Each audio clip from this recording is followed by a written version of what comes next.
کہ جہاں جناب رسول اللہ صلی اللہ علیہ وسلم نے اس امت کو بنا کر چھوڑا تھا امت وہاں پہنچ جاوے. امت وہاں پہنچے جہاں اس امت کو بنا کر چھوڑا تھا. اس امت کا امتیاز دعوت سے تھا. اس امت کی حفاظت، اس کی حمایت دعوت سے تھی. اس امت کی ساتھ غیر نصرت دعوت کے ساتھ تھی. نکلنے کا قرآنی نسخہ خسارے سے نکلنے کا 4 اجزاء سے مرکب ہے. ایمان، اعمال صالحہ، تواصی بالحق، تواصی بالصبر. یہ 4 چیزیں فرمائی ہیں. کیوں؟ دیکھو، ایمان، اعمال صالحہ آئیں گے تواصی بالحق اور تواصی بالصبر سے. جب امت میں تواصی بالحق، تواصی بالصبر نکل جائے گا تو ایمان اور اعمال صالحہ بھی نکل جائیں گے. اس لیے کہ اللہ کی طرف بلایا جانا، برائی سے روکنا، بھلائی کا حکم کرنا، جب یہ امت میں سے نکل جائے گا تو اللہ تعالیٰ اچھوں کے دلوں کو بروں کے ساتھ خلط ملط کر دیں گے کہ کوئی امتیاز نہیں رہا. جب امت کے عموم میں بے دینی آتی ہے تو امت کا خصوص بچ نہیں سکتا کہ مجموعے کی بے دینی افراد کے دین کو متاثر کرے گی. مجموعے کی بے دینی افراد کے دین کو متاثر کرے گی کیونکہ دعوت کا مقصد ہے ماحول کی تبدیلی. دعوت کا مقصد ماحول کی تبدیلی ہے. اور ماحول میں تبدیلی کہاں سے آئے گی؟ کیونکہ ماحول میں تبدیلی جب آتی ہے جب ایک کام کو سب کریں. مولوی صاحب رحمۃ اللہ علیہ سے پوچھا گیا کام کے بارے میں تو فرمایا کہ یہ کام ایسا ہے کہ جر ثقیل، جیسا کسی بہت بھاری چیز کو بہت گہرائی سے باہر نکالنا. جر ثقیل کی طرح ہے کہ ثقیل چیز ہے، بھائی کوئی چیز کنویں میں گر گئی یا گڑھے میں گر گئی ہے، اس کو باہر نکالنا ہے تو اس کے لیے مسلسل محنت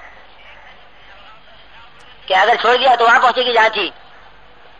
تو پوچھا گیا کیا چاہتے ہیں اس کام سے؟ کہ اس کام سے یہ چاہتا ہوں کہ جہاں جناب رسول اللہ صلی اللہ علیہ وسلم نے اس امت کو بنا کر چھوڑا تھا امت وہاں پہنچ جاوے. امت وہاں پہنچے جہاں اس امت کو بنا کر چھوڑا تھا. اس امت کا امتیاز دعوت سے تھا.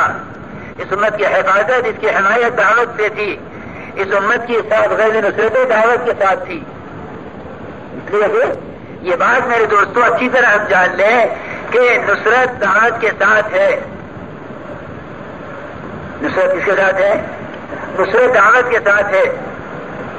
نصرت کا دروازہ جناب رسول اللہ صلی اللہ علیہ وسلم کے دنیا سے تشریف لے جانے پر بند نہیں ہو گیا، بلکہ کام جس طرح دعوت امت کی طرح منتقل ہوئی اسی طرح نصرت کا دروازہ بھی اللہ نے قیامت تک کے لیے کھولا ہے. اِنَّا لَنَنصُرُ رُسُلَنَا وَالَّذِينَ آمَنُوا بِالْحَيَاةِ الدُّنْيَا وَيَوْمَ يَقُومُ الْأَشْهَادُ کہ ہم اپنے رسولوں کی مدد کریں گے، ضرور کریں گے، اور جو آپ پر ایمان لائے ہیں ان کی مدد کریں گے، قیامت تک کریں گے. یا ایھا النبی حسبک اللہ ومن اتبعک من المؤمنین کہ آپ کے ساتھ نصرت، آپ کے اتباع کرنے والوں کے ساتھ نصرت لگی ہے دعوت کے ساتھ.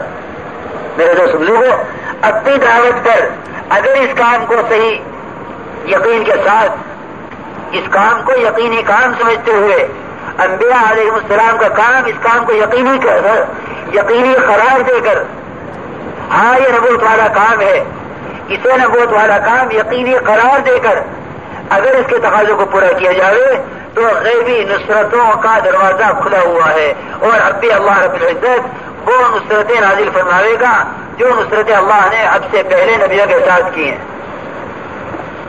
وہاں سر تو فرماتے تھے اگر امت دعوت کی محنت کے کام اس کام کو پورا کر لے جتنا اس کے ذمہ کیا جائے، اس امت کی نصرت صحابہ کے مقابلے 50 گنا زیادہ اور اجر 50 گنا زیادہ.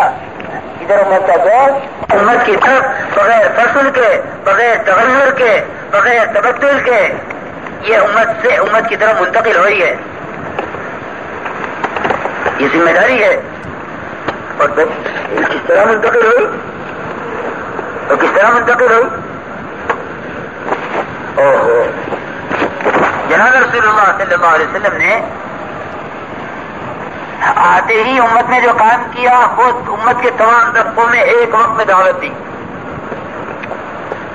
مرد، عورت، بچہ، انہیں تینوں کو ایک وقت میں دعوت دی جس پر ساری انسانیت کا مدار ہے. ساری انسانیت ان تین قسموں پر مشتمل ہے. ساری انسانیت تین قسموں پر مشتمل ہے: مرد، عورت، بچہ.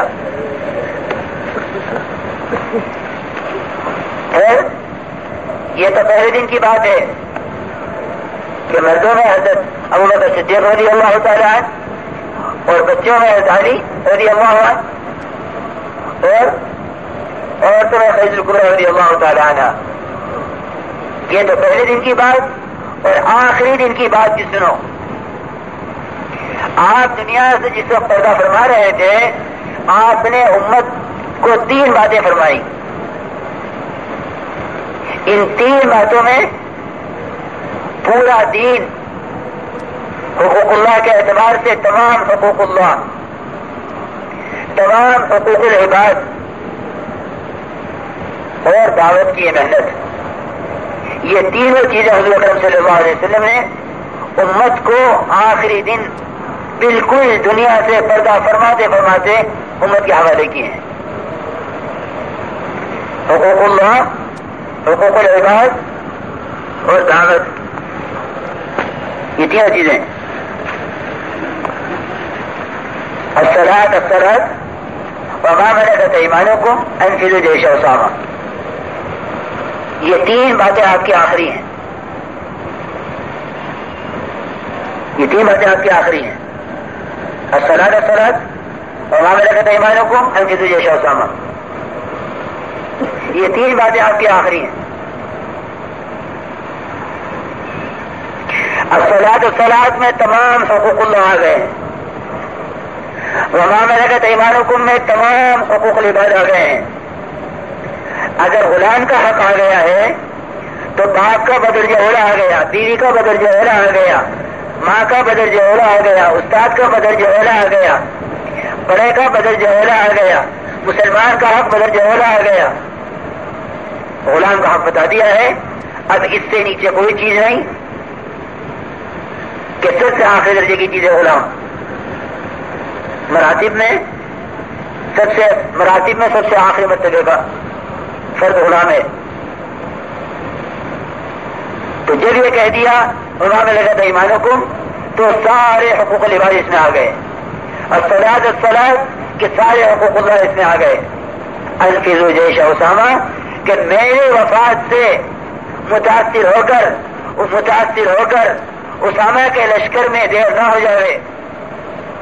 اسامہ کے لشکر کو فوراً روانہ کرو.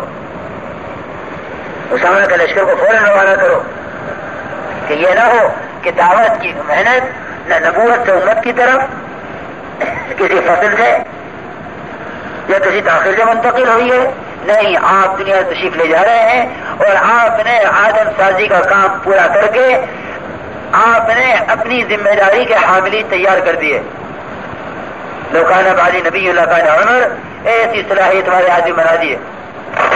یہاں چلے گئے اور امت نے کام سنبھال لیا.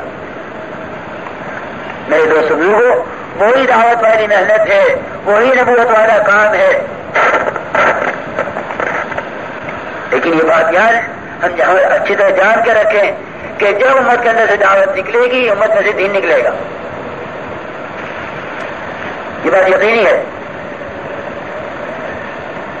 تو قرآن کہہ رہا ہے قسم کھا کر کہ سارے کے سارے زمانوں کے سارے انسان خسارے میں، ہر زمانے کا ہر انسان خسارے میں. الا الذين آمنوا وعملوا الصالحات وتواصوا بالحق وتواصوا بالصبر. 4 کام بتائے ہیں: تواصی بالحق اور تواصی بالصبر اور ایمان اور اعمال صالحہ. اب ایمان اور اعمال صالحہ پہلے ان 2 کو لے لو. 2 کی ذمہ داری انفرادی، 2 انفرادی چیزیں، 2 ہر آدمی کا اپنے ذمہ ہے. یہ انفرادی ذمہ داری ہے کہ اپنی ذات سے ایمان سیکھوں، اپنی ذات سے اعمال کروں. اور دو کی ذمہ داری ہر امتی پر تواصی بالحق تواصی بالصبر اجتماعی ذمہ داریاں ہیں. ایمان اعمال صالحہ انفرادی ذمہ داری ہے. اور ذرا سے غور کرنے سے پتہ چلے گا کہ یوں چاروں چیزیں ایک ہیں. ایمان تواصی بالحق، اعمال صالحہ تواصی بالصبر. ایمان تواصی بالحق ایمان ہے، تواصی بالصبر اعمال ہے. دو کی اپنی ذات پر ذمہ داری کہ میں اپنی ذات سے ایمان اعمال صالحہ میں لگوں، اور دو کی اس پر سارے عالم کی ذمہ داری. میرے دوست بزرگوں، اپنی ذات سے ایمان اور اعمال صالحہ کا کر لینا امت کی ذمہ داری کو پورا نہ کرنا جو ہر ایک پر ہے، یہ خسارے سے نکلنے کے لیے کافی نہیں ہوگا. بالکل صاف قرآن کہہ رہا ہے کہ یہ خسارے سے نکلنے کے لیے کافی نہیں ہے. یہ خسارے سے نکلنے کے لیے کافی نہیں ہے.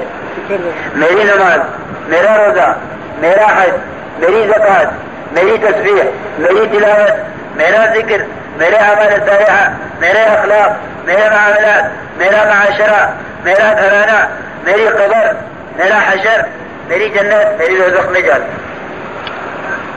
کہ نہیں یہ خسارے سے بچنے کے لیے کافی نہیں ہے. یہ خسارے سے بچنے کے لیے کافی نہیں ہے. قرآن کہہ رہا ہے. بلکہ مفتی شفیع صاحب رحمۃ اللہ علیہ نے تو معارف القرآن میں بالکل واضح لکھا ہے سورہ العصر میں، اور اتنا لکھ دیا ہے کہ جو دوسروں کی فکر نہیں کرے گا، اپنے اعزہ اپنے عقائد کی فکر نہیں کرے گا، صرف اپنی ذات کی فکر کرے گا، اپنے متعلقین کی فکر نہیں کرے گا. یہ لکھا ہے مفتی شفیع صاحب رحمۃ اللہ علیہ نے کہ اس نے اپنی نجات کا راستہ بند کر لیا. یہ بات مفتی شفیع صاحب کی عرض کر رہا ہوں، ابھی طرف سے نہیں کہہ رہا. اس نے اپنی نجات کا راستہ بند کر لیا، جس نے اپنی ذات سے عمل کرنے کو کافی سمجھ لیا. کیوں؟ میرے دوستوں بزرگوں، ایک ہے دین پہ چلنا، ایک ہے اپنا دین بچانا. دین بچا کر چلنا. دین جب بچے گا جب دینی ماحول ہوگا، اور ماحول جب بنے گا جب امت کے عموم میں دعوت اور امت کے عموم میں دین کی محنت آئے گی. ہمیشہ خصوص عموم کے تابع ہوتا ہے. خصوص ہمیشہ عموم کے تابع ہوتا ہے. عموم کی بہدیری یعنی عموم کی غفلت، جب امت اس دین کو لے کر حرکت میں آئے گی تو پھر جو کچھ امت کے پاس ہے وہ پھیلے گا. ذاکر کے حرکت میں آنے سے ذکر پھیلے گا، عالم کے حرکت میں آنے سے علم پھیلے گا، زاہد کے متقی کے حرکت میں آنے سے زود و تقویٰ پھیلے گا. لیکن ان کے جمود سے، ان کے ذاکر کے جمود سے ان کے غفلت پھیلے گی، ذاکر کے جمود سے غفلت پھیلے گی، اور عالم کے جمود سے جہل پھیلے گا. کہ تم اپنے علم و ذکر کو لے کے پھرو، اپنے اقرار اخلاص کو لے کے پھرو، اپنے کلمے کو لے کے پھرو، اپنی نماز کو لے کے پھرو، تو تمہاری دعوت سے ان اعمال کی حقیقت تمہارے اندر آئے گی اور دین کا تعارف امت کو ہوگا. اور پھر جب وہ دعوت پہ آئیں گے تو پھر ان اعمال کی حقیقت میں اترے گی. یہ ہے ترتیب. تو اس طرح اٹھایا امت کو کہ تواصی بالحق تواصی بالصبر امت کی ذمہ داری ہے. جب امت اپنی ذمہ داری کو پورا کرے گی تو امت کے عموم میں دین آئے گا، جس سے اس کے خصوص کا دین باقی رہے گا. ورنہ لوگ تو ماحول کو دیکھ کے چلیں گے کہ بھائی اس وقت ماحول اس کا ہے تو وہ ماحول کے پابند ہو کے چلیں گے.